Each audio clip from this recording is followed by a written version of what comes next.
നമ്മുടെ ധ്യാനത്തിനായിട്ട് സക്കറിയ പ്രവാചകന്റെ പുസ്തകം 4-ാമത്തെ അധ്യായം. For our meditation, we'll move to the book of Zechariah, chapter 4. 1 മുതൽ അതിൻ്റെ 6 വരെയുള്ള വാക്യങ്ങൾ. Verses 1 to 4. എന്നോട് സംസാരിക്കുന്ന ദൂതൻ പിന്നെയും വന്ന് ഉറക്കത്തിൽ നിന്ന് ഉണർത്തുന്നത് പോലെ എന്നെ ഉണർത്തി. And the angels that talked with me came again and waked me as a man that is wakened out of his sleep. നീ എന്ത് കാണുന്നു എന്ന് എന്നോട് ചോദിച്ചതിന് ഞാൻ മുഴുവനും പൊന്നുകൊണ്ടുള്ള ഒരു വിളക്ക് തണ്ടും അതിൻ്റെ തലയ്ക്കൽ ഒരു കുടവും അതിന്മേൽ 7 വിളക്കും അതിൻ്റെ തലയ്ക്കലുള്ള 7 വിളക്കിന് 7 കുഴലും അതിനരികത്ത് കുടത്തിൻ്റെ വലത്ത് ഭാഗത്തൊന്നും ഇടത്ത് ഭാഗത്തൊന്നും ഇങ്ങനെ 2 ഒലിവ് മരം ഞാൻ കാണുന്നു. And said unto me, what seest thou? Said, I have looked, and behold, and a candlestick of gold, with bowl upon the top of it, and it serves 7 lamps thereupon, and 7 pipes on the 7 lamps, and 2 olive trees by it, one upon the right side of the bowl, and the other on the left side. I sighed therefore. എന്നോട് സംസാരിക്കുന്ന ദൂതൻ എന്നോട് ഇത് എന്താകുന്നു എന്ന് നീ അറിയുന്നില്ലയോ എന്ന് ചോദിച്ചതിന് ഇല്ല യജമാനനെ എന്ന് ഞാൻ പറഞ്ഞു. അവൻ എന്നോട് ഉത്തരം പറഞ്ഞതെന്തെന്നാൽ, സെരുബാബേലിനോട് ഉള്ള യഹോവയുടെ അരുളപ്പാടാവിത്, സൈന്യത്താലല്ല ശക്തിയാലുമല്ല എൻ്റെ ആത്മാവിനാൽ അത്രേ എന്ന് സൈന്യങ്ങളുടെ യഹോവ അരുളിച്ചെയ്യുന്നു. And he answered and spake unto me and said, it is not by power, it is not my might, but by grace says the Lord. സെരുബാബേലിന്റെ മുമ്പിലുള്ള മഹാപർവ്വതമേ നീ സമഭൂമിയായി തീരും, അതിന് കൃപ എന്ന് ആർപ്പോടുകൂടെ. Who art thou, a great mountain before Zerubbabel? Thou shalt become a plain, and he shall bring forth the headstone thereof with throwing, saying, grace, grace upon it. ഈ അനുഗ്രഹീതമായ തിരുവചനത്തിനെ കരം ഉയർത്തി നമുക്കെല്ലാവർക്കും ദൈവത്തിന് സ്തോത്രം ചെയ്യാം. Let us raise our hands unto the Lord and let us thank God for this wonderful verse. ഞാൻ തുടർമാനമായിട്ട് പറയാറുള്ളത് പോലെ പഴയ നിയമത്തിലെ അവസാനത്തെ പുസ്തകങ്ങൾ 16 പ്രവചന പുസ്തകങ്ങളാണ്. As I always remind you, the last 16 books of the New Testament, they are all the Old Testament, they are all prophetical books. അതിലെ അവസാനത്തെ 3 പ്രവചന പുസ്തകങ്ങളും മടങ്ങി വന്ന ജനത്തോടുള്ള ദൈവത്തിന്റെ അരുളപ്പാടാണ്. The 3 books on the last 3 books, they are the counsel of God unto those people who came back from captivity. അഥവാ ബാബിലോണ്യ പ്രവാസത്തിൽ 70 വർഷം കിടന്നിരുന്ന ആ സമൂഹം മടങ്ങി കനാനിലേക്ക് വന്നപ്പോൾ അവരെ ഉത്സാഹിപ്പിക്കുന്ന, എൻകറേജ് ചെയ്യുന്ന, ധൈര്യപ്പെടുത്തുന്ന ദൈവിക അരുളപ്പാടാണ് Haggai, Zechariah and Malachi. People who are in bondage for 70 years in Babylon, the ones who came back, the words of these 3 books, they are an encouragement, they are an upliftment for these people to come back to the Lord. മടങ്ങി വന്ന പ്രിയപ്പെട്ടവരിലെ ഒന്നാമത്തെ administrative or political leader എന്ന് പറയപ്പെടുന്നത് Zerubbabel ആയിരുന്നു. Among the group that came back, the first political leader was Zerubbabel. അദ്ദേഹത്തിന്റെ നേതൃത്വത്തിൽ ഏകദേശം 50,000-ഓളം ആളുകളാണ് ബാബിലോണിൽ നിന്ന് മടങ്ങി വന്നത്. Under his leadership, close to 50,000 people came back. അവർ കടന്നു വന്ന സന്ദർഭത്തിൽ ആ പട്ടണം മൊത്തം തകർന്നു കിടക്കുകയായിരുന്നു. When they came back, this whole town was fully destroyed. അവരെ സംബന്ധിച്ചിടത്തോളം അവർ ജോബ്ലെസ് ആയിരുന്നു, ലാൻഡ്ലെസ് ആയിരുന്നു, ഹോംലെസ് ആയിരുന്നു. They were jobless, landless, homeless. കാരണം അവർക്ക് അവിടെ ജീവിക്കാനായിട്ടുള്ള സാഹചര്യങ്ങളോ സമ്പത്തോ ഇൻഫ്ലുവൻസോ റെക്കമെൻഡേഷനോ ഒന്നുമില്ലായിരുന്നു. They had nothing to, fall back on, no recommendations, no influences, no help from anybody. നമുക്കറിയാം, തകർന്നടിഞ്ഞു കിടക്കുന്ന സ്ഥലങ്ങൾ, റുമേനിയ പോലെ അങ്ങനെയുള്ള പല രാജ്യങ്ങളിലും തകർച്ച ഉണ്ടാകുമ്പോൾ ഗാസ പോലെയുള്ള സ്ഥലങ്ങളുടെ തകർച്ച ഈ കാലഘട്ടത്തിൽ നിങ്ങൾക്കറിയാം. If you talk about our times now, you can think about Gaza and those areas. You can see how they are all destroyed by war, and they are completely devastated. അവിടെ ഒരു സമൂഹം വന്നിട്ട് തുടർന്നൊരു പണി ആരംഭിക്കുക എന്ന് പറയപ്പെടുന്നത് വളരെ സപ്പോർട്ടില്ലാതെ, സഹായമില്ലാതെ ഒരിക്കലും നടക്കത്തില്ല. If another community wants to come into that area and start all again without the help and of the government and other people, it's not possible. ഇങ്ങനെ ഇവർ വന്നപ്പോൾ ഇവരുടെ പ്രധാനപ്പെട്ട ഉദ്ദേശം ദൈവത്തിന്റെ ആലയം പണിയുക എന്നുള്ളതായിരുന്നു. When they came back, their first priority was building a house for the Lord. അപ്പോൾ സെക്കറിയാവിന്റെ നേതൃത്വത്തിൽ വന്ന സമൂഹത്തിന്റെ ആഗ്രഹം ആരാധന, ദേവാലയം, ദൈവരാജ്യം. The people who came under the leadership of Zechariah, their first priority was the house of God, worship and the temple. എന്നാൽ വന്നു കഴിഞ്ഞപ്പോൾ അവിടുത്തെ നിലനിൽപ്പനുസരിച്ച് ഒത്തിരി പ്രതിസന്ധികൾ ആ സമൂഹത്തിലുണ്ടായി. But when they came, because of the situation, they had a lot of oppositions and lot of hurdles. Ezra പ്രവാചകന്റെ പുസ്തകത്തിൽ നോക്കിക്കഴിഞ്ഞാൽ 15 വർഷത്തോളം കേസും കോർട്ടുമായിട്ട് അവർക്ക് പോകേണ്ടതായിട്ട് Look at വന്നു. in the book of Ezra for 15 years, they were in the law office with case and other stuff. ആരാധനാലയം പണിയത്തില്ലെന്നും പണിയിക്കാൻ സാധിക്കത്തില്ലെന്നും പറഞ്ഞ് ഒത്തിരി പ്രശ്നങ്ങളുണ്ടായി. അന്നത്തെ കോരേശ് രാജാവ് മരിച്ചു, അഹശ്വേരോശ് രാജാവ് മരിച്ചു, അർത്തഹശഷ്ഠ രാജാവും ആണ് ഭരിക്കുന്നത്. Earlier the three kings, the two kings died, and the third king is ruling earlier, and they said, we will not let you build a temple here. There were a lot of opposition. അപ്പോൾ ജനം മാനസികമായിട്ട് തളർന്നു. You know, the people, they were mentally, dissolute. വന്നത് തന്നെ മണ്ടത്തരമായി എന്നവർക്ക് തോന്നി. They started thinking that, it was a failure of us coming back. ബാബിലോണിൽ കഴിയുന്നതായിരുന്നു നല്ലതെന്ന് അവർ ചിന്തിക്കാൻ They തുടങ്ങി. started thinking it was so much better off if we were in Babylon. കാരണം സ്വന്തം ബന്ധുമിത്രാദികളോ സ്ഥല സൗകര്യങ്ങളോ വീടോ സാഹചര്യങ്ങളോ ഒന്നും ഇല്ലാത്ത അവസ്ഥ. Because this is a situation where they have no loved ones, no family, no houses. അതുകൊണ്ട് അവർ തീരുമാനിച്ചു ദൈവിക വിഷയം വിട്ടിട്ട് അവരുടെ വീടുകൾ പണിയാം, അവരുടെ ഭൗതിക കാര്യങ്ങളിലേക്കും അവരുടെ പ്രയോറിറ്റിയിലേക്കും അവർ തിരിഞ്ഞു. So they started saying, they left the priority of the kingdom of God and they said, let us first build ourselves a home, let us settle down, let us be okay first. അതുകൊണ്ടാണ് കഴിഞ്ഞ ദിവസം ഞാൻ പറഞ്ഞ ഹഗായി പ്രവാചകന്റെ പുസ്തകത്തിൽ ദൈവത്തിന്റെ ആലയം പണിയാതെ അവരുടെ ആലയവും ഭവനവും പണിയാനായിട്ട് പോയ ചരിത്രം ഹഗായി പ്രവാചകൻ പറയുന്നത്. Earlier, prophet Haggai talks about it in his book, how people left the building of the temple and they started building their own houses. Priority മാറിക്കഴിഞ്ഞപ്പോൾ ദൈവവും അവരെ വീണ്ടും ശോധനയിൽ കൂടെ കടത്തിവിട്ടു. When they changed their priority, even God led them through testing time. അവർ വിതച്ചിട്ടും ഒന്നും ലഭിക്കുന്നില്ല, ഫലവിധമായിരിക്കുന്ന പ്രശ്നങ്ങൾ അവർ അഭിമുഖീകരിക്കേണ്ടി വന്നു. When they saw they're not getting a good crop, others so many setbacks. സെക്രിയാവും അതുപോലെ തന്നെ പുരോഹിതനായിരിക്കുന്ന ജോഷുവായും മാനസികമായി തളർന്നു. Zechariah and Joshua the priest, even they were mentally tired. ഈ സന്ദർഭത്തിലാണ് ദൈവം രണ്ട് പ്രിയപ്പെട്ടവരെ എഴുന്നേൽപ്പിക്കുകയാണ് ഇവരെ ധൈര്യപ്പെടുത്താനായിട്ട്. And in such a time, God raises up two mighty men to encourage these people. ആ രണ്ട് പ്രിയപ്പെട്ടവരാണ് ഹഗായും സക്കറായാവും എന്ന് പറയപ്പെടുന്ന പ്രവാചകന്മാർ. These two prophets are prophet Haggai and prophet Zechariah. ജീവിതത്തിൽ തളർന്നും തകർന്നും നിരാശപ്പെട്ടു പോകുമ്പോൾ കൈപിടിക്കുവാൻ, ഒന്ന് എൻകറേജ് ചെയ്യുവാൻ, ഉയർത്തിക്കൊണ്ടുവരുവാൻ വ്യക്തികൾ ഉണ്ടാകുന്നത് നല്ലതാണ്.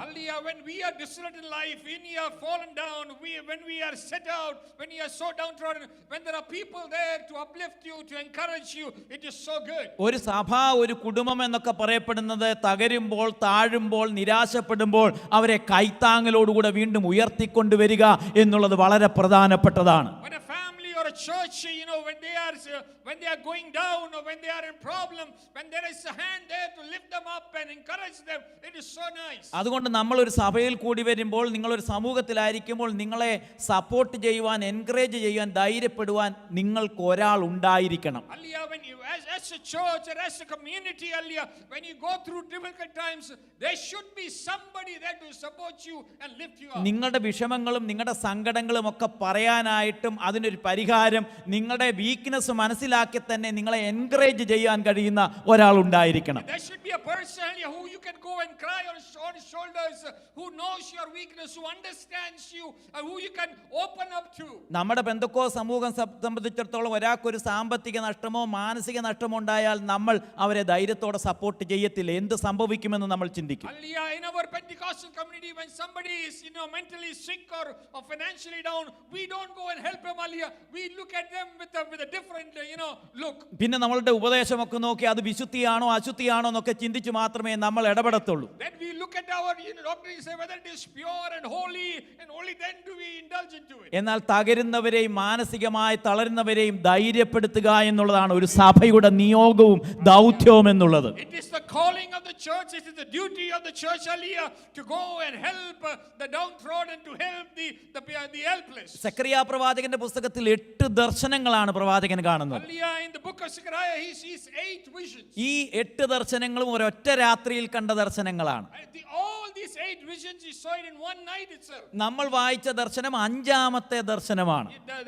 The vision we read about this morning, that is the 5th vision. ഇപ്പോൾ നമ്മുടെ ലീഡർ വളരെയധികം ഡിസ്കറേജ് ആയിരിക്കുകയാണ്. Our leader so discouraged at this very moment. Leader ആരാന്ന് ചോദിച്ചു കഴിഞ്ഞാൽ നമ്മുടെ സെരൂബാബേൽ ഇപ്പോൾ വളരെയധികം ക്ഷീണിതനാണ്. Our leader Zerubbabel, he is very tired. മൂന്നാമത്തെ അധ്യായത്തിൽ കാണുന്ന മറ്റൊരു ലീഡർ ജോഷുവായും വളരെയധികം മാനസിക പ്രയാസത്തിലാണ്. Another leader in chapter 3, that is Joshua, even he is mentally tired. ജോഷുവായെ കുറ്റം വിധിക്കുന്നത് സാത്താനാണ്, നിന്റെ വസ്ത്രത്തിൽ കളങ്കമുണ്ടെന്നാണ് പറയുന്നത്. Hallelujah. Satan accuses Joshua and say that I see a spot on your clothes. അപ്പൊ അന്നത്തെ പാസ്റ്ററിനെ അല്പം കളങ്കമുണ്ടെന്ന് പറയാനായിട്ടും തുടങ്ങി സാത്താൻ. Satan started saying your pastor also is not very clean. അപ്പൊ രണ്ട് പ്രിയപ്പെട്ടവരും ഇപ്പോൾ മാനസികമായി തളർന്നിരിക്കുകയാണ്. പാസ്റ്ററും തളർന്നു, പൊളിറ്റിക്കൽ ലീഡറും റിലീജിയസ് ലീഡറും ഇവിടെ മാനസികമായി തളർന്നിരിക്കുകയാണ്. Both the parties, both the pastor and the religious leader and the political leader, they are all hallelujah tired and they are disheartened. നമ്മുടെ സമൂഹത്തിന്റെ ഒരു പ്രശ്നം എവിടെ കുറ്റം കണ്ടെത്തുവാൻ, എവിടെ വീഴ്ച കണ്ടെത്തുവാനായിട്ട് ശ്രമിക്കുന്ന ഒരു സമൂഹമാണ് നമ്മുടെ സമൂഹം. Our community is a community we look around where we can point a finger at somebody. ഈ പുരോഹിതന്റെ വസ്ത്രത്തിൽ തെറ്റ് തന്നെയുണ്ട്, അല്ലെങ്കിൽ കളങ്കം വീണിട്ടുണ്ട്. സെരൂബാബേലാണെങ്കിൽ ആള് കളിച്ചു വന്നതാണ്, 50,000 പേരുമായിട്ട് ഇപ്പൊ നിരാശപ്പെട്ട് കിടക്കുകയാണ്. It is true that hallelujah Joshua had a setback.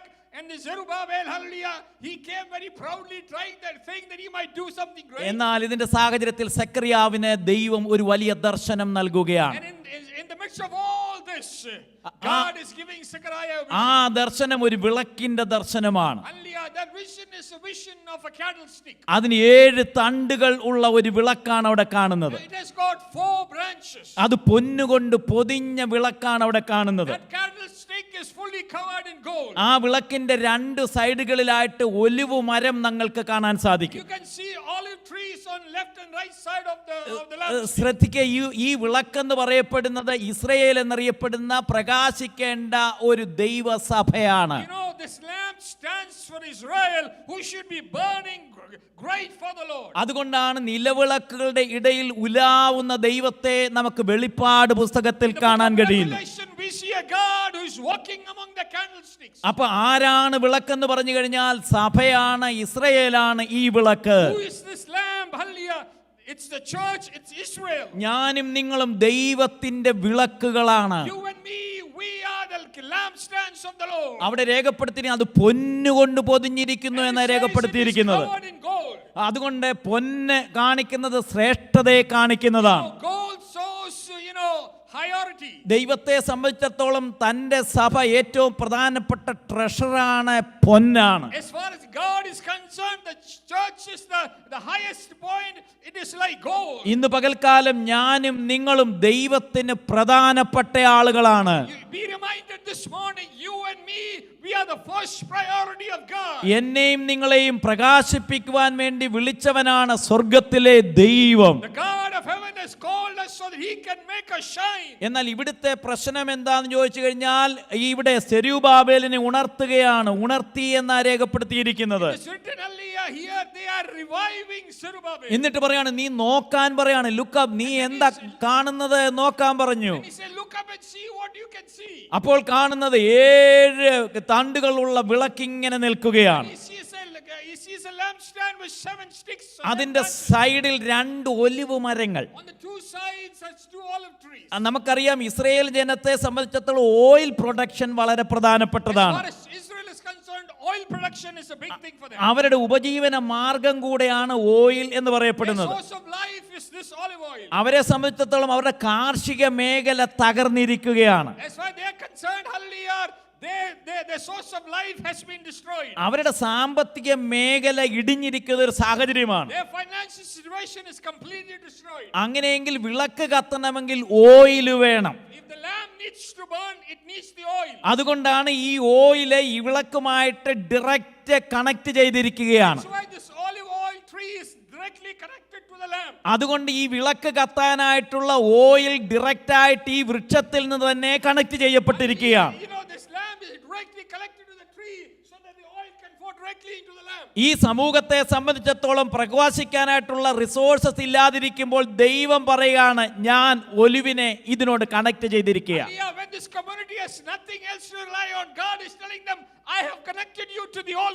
ഇന്ന് പകൽക്കാലം എന്നെയും നിങ്ങളെയും പ്രകാശിപ്പിക്കുവാൻ ദൈവത്തിന് റിസോഴ്സസ് ഉണ്ടാക്കുവാൻ സാധിക്കുമെന്ന് വിശ്വസിക്കുന്ന എത്ര പ്രിയപ്പെട്ടവരുണ്ട്. resources, hallelujah, to drive me on, to pull me on. ഇവിടെ മാനസികമായി തളർന്നിരിക്കുന്ന സെരൂബാബേലിനോട് പറയാണ്, നിന്റെ മുൻപിൽ നിൽക്കുന്നത് മഹാപർവ്വതമാണ്. God is telling him, Zerubbabel, what is standing before you is a big mountain. പർവ്വതം എന്ന് പറയപ്പെടുന്ന ഒരു ഫിഗറേറ്റീവ് ലാംഗ്വേജ് ആണ്. It is a figurative language. പർവ്വതം എന്ന് പറയപ്പെടുന്നത് ഇവന്റെ മുൻപിൽ നിൽക്കുന്ന വലിയ പ്രശ്നമാണ്. You know, this mountain is the big problem. ഈ ജനത്തെ നയിക്കേണ്ട വലിയ ദൗത്യം ഇദ്ദേഹത്തിൻ്റെതാണ്. Hallelujah, it is his responsibility to lead these people. അതുകൊണ്ടാണ് സെരൂബാബേലിനോട് പറയുന്നത്, നിന്റെ മുൻപിൽ ഒരു മഹാപർവ്വതമുണ്ട്. That's why I tell Zerubbabel, yeah, I know there is a big mountain in front of you. ഇന്ന് പകൽക്കാലം പ്രാർത്ഥിക്കുന്ന ദൈവജനത്തിന്റെ മുൻപിൽ നിൽക്കുന്ന മൗണ്ടൻസ്, പർവ്വതങ്ങൾ ഏതൊക്കെയാണ്? Hallelujah, what are the mountains that is standing the people of God who are praying this morning? ചിലപ്പോൾ നിങ്ങളുടെ ശരീരത്തെ ബലഹീനമാക്കുന്ന ചില പർവ്വതങ്ങളാകാം. Maybe it is the sickness in your body, that's your mountain. ചിലപ്പോൾ നിങ്ങളെ സാമ്പത്തികമായി ഞെരുക്കുന്ന ചില പർവ്വതങ്ങളാകാം. Maybe it's your financial failure, that is your mountain. ചിലപ്പോൾ തലമുറകളോടുള്ള വിഷയത്തിൽ ഭയപ്പെടുത്തുന്ന ചില പർവ്വതങ്ങളാകാം. Maybe it's your children that is standing as a mountain. ജീവിതത്തിൽ ഉയർന്നു നിൽക്കുന്ന പർവ്വതങ്ങളുടെ മധ്യത്തിൽ നമ്മൾ സ്പീക്ക് ചെയ്യണം, കൃപ എന്ന് പറയപ്പെടണം. Hallelujah, we should look at our mountains and you can speak to them saying, Parva- grace, പ- grace. പർവ്വതങ്ങളെ നോക്കിക്കൊണ്ട് പറയണം, കൃപ കൃപ എന്ന് ആർപ്പിടണം. Look at your mountain and say, grace, grace. ഈ പ്രശ്നമായിട്ട് തന്നെ മുൻപിൽ നിൽക്കുമ്പോൾ ഇന്ന് പകൽക്കാലം കൽപ്പിക്കണം, കൃപ കൽപ്പിക്കണം, ദയ കൽപ്പിക്കണം, കർത്താവിന്റെ കൃപ കൽപ്പിക്കണം. When it is standing as a mountain in front of it today, hallelujah, speak against it and say, grace, grace of God. എന്താണ് കൃപ? അത് കർത്താവായ യേശു ക്രിസ്തുവാണ് നമ്മൾക്ക് ലഭിച്ചിരിക്കുന്ന കൃപ എന്ന് പറയപ്പെടുന്നത്. Grace, hallelujah, it is the Lord Jesus Christ. Ye- That is our grace. എന്റെയും നിങ്ങളുടെ മുൻപ് ഉയർന്നു നിൽക്കുന്ന പർവ്വതങ്ങളെ മാറ്റുവാൻ കഴിയുന്നത് കൃപ എന്ന കർത്താവിന് മാത്രമാണ്. Hallelujah, the only one who can move the mountain that is standing in front of us is our grace, our Lord Jesus Christ. അതുകൊണ്ട് സെരൂബാബേലിനോട് പറയുകയാണ്, നിന്റെ മുൻപിലുള്ള മഹാപർവ്വതത്തെ കൃപ എന്ന ആർപ്പോടുകൂടെയുള്ള ആണിക്കല്ലായിട്ടണം. Hallelujah, telling Zerubbabel, hallelujah, look at the mountain standing in front of you and hallelujah, put in the hallelujah, the nail of grace unto it. ഇന്ന് പകൽക്കാലം പ്രശ്നങ്ങൾ അഭിമുഖീകരിക്കുന്ന ചില പ്രിയപ്പെട്ടവരുടെ പർവ്വതങ്ങളെ പരിശുദ്ധാത്മാവിന്റെ സാന്നിധ്യം മുഖാന്തരം മാറിപ്പോകട്ടെ. Hallelujah, whatever the mountain is standing in front of you this morning, let it be moved by the power of the Holy Ghost. അതുകൊണ്ടാണ് ഇവിടെ പറയപ്പെടുന്നത് സൈന്യത്താലല്ല. Yeah, that's why it is not by power. അഥവാ military power കൊണ്ട് നിനക്ക് ഇവിടം കീഴടക്കാൻ സാധിക്കത്തില്ല. He's telling you, hallelujah, by your military power, you cannot move this mountain. അതുകൊണ്ട് നിന്റെ ശക്തിയാലല്ല, നിന്റെ ഹ്യൂമൻ ഇന്റലക്ട് കൊണ്ടല്ല ഇത് സാധ്യമാകുന്നത്. Not by strength, hallelujah, by a human power, by a human intellectual, you cannot move this mountain. അങ്ങനെയെങ്കിൽ സൈന്യത്താലും നിന്റെ ശക്തിയാലും കഴിയത്തില്ലെങ്കിൽ ഇവിടെ പറയുകയാണ്, ദൈവത്തിന്റെ ആത്മാവിനാൽ കഴിയും. Hallelujah, what cannot be done by power, what cannot be done by your strength, hallelujah, it can be done by the hallelujah grace of God. ഈ ദൈവത്തിന്റെ ആത്മാവ് എന്ന് പറയപ്പെടുന്ന ഓയിൽ ഇതിലേക്ക് പ്രതിഫലിക്കപ്പെടുകയാണ്. Yeah, let the oil of the Holy Ghost, hallelujah, come into flow into your mountain. ഓയിലിന് പലതിനെയും lubricate ചെയ്യാനായിട്ട് കഴിയും. Hallelujah, oil lubricates things. പ്രതിസന്ധികളെ ലൂബ്രിക്കേറ്റ് ചെയ്യുവാൻ പരിശുദ്ധാത്മാവാകുന്ന ഓയിലിന് കഴിയും. Hallelujah, the oil of the Holy Ghost can lubricate your problem. ഓയിലിന് പലതിനെയും സൗഖ്യമാക്കുവാനായിട്ട് കഴിയുന്ന ഔഷധമാണ്. Hallelujah, oil has the healing power in it.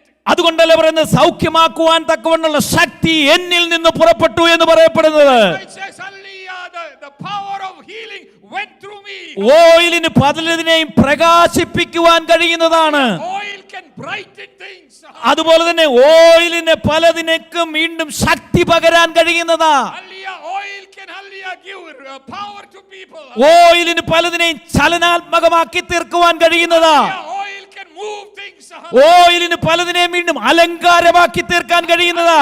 Oil can beautify certain things. എനിക്കും നിങ്ങൾക്കും ഇന്ന് ആവശ്യം സൈന്യത്താലല്ല, ശക്തിയാലല്ല, ദൈവത്തിന്റെ ആത്മാവ്. Hallelujah, what you and me need this morning is not power, it's not might, hallelujah, it's the power of the Holy Spirit. ആത്മാവിനെ പ്രാപിച്ചിരിക്കുന്ന ദൈവമക്കൾ ഇന്ന് പകൽക്കാലം പറയേണ്ടത് ഈ ആത്മാവിനെ ശക്തീകരിക്കുന്നതാ. Hallelujah, people who have been filled with the Holy Ghost say, hallelujah, this Holy Ghost strengthens me. Hallelujah. എന്റെ മുൻപിൽ നിൽക്കുന്ന മഹാപർവ്വതങ്ങളെ മാറ്റുവാൻ ഈ ദൈവാത്മാവിന് കഴിയും. Hallelujah, whatever mountain is standing in front of me, this Holy Spirit can move it. സൈന്യത്താൽ അല്ല ദൈവമക്കളെ, children of God, it's not by power. നിങ്ങളുടെ ശക്തിയാലല്ല, It's not by might. ദൈവത്തിന്റെ പരിശുദ്ധാത്മാവിന് Oh, by the power of the Holy Spirit. പ്രതിസന്ധികളെ നീക്കുവാനായിട്ട് കഴിയുന്നതാണ്. It can move the mountains. പലതിനും മിനുസം വരുത്താൻ കഴിയുന്നതാണ്. Shine your mountains. പലതിനും സൗഖ്യം നൽകാൻ കഴിയുന്നതാണ്. Heal your mountains. നിങ്ങളെ പ്രകാശിപ്പിക്കുവാൻ കഴിയുന്നതാണ്. In your mountains. നിങ്ങളെ വീണ്ടും ചലനാത്മകമാക്കി തീർക്കാൻ കഴിയുന്നതാ. Move the mountains. അത് മനുഷ്യന്റെ ശക്തിയാലല്ല, It's not by power of man. സാമ്പത്തിക ശക്തിയാലല്ല, Not by financial power. രാഷ്ട്രീയ ശക്തിയാലല്ല, Not by political power. ദൈവത്തിന്റെ പരിശുദ്ധാത്മാവിനാൽ സാധിക്കും. By the power of the Holy Spirit.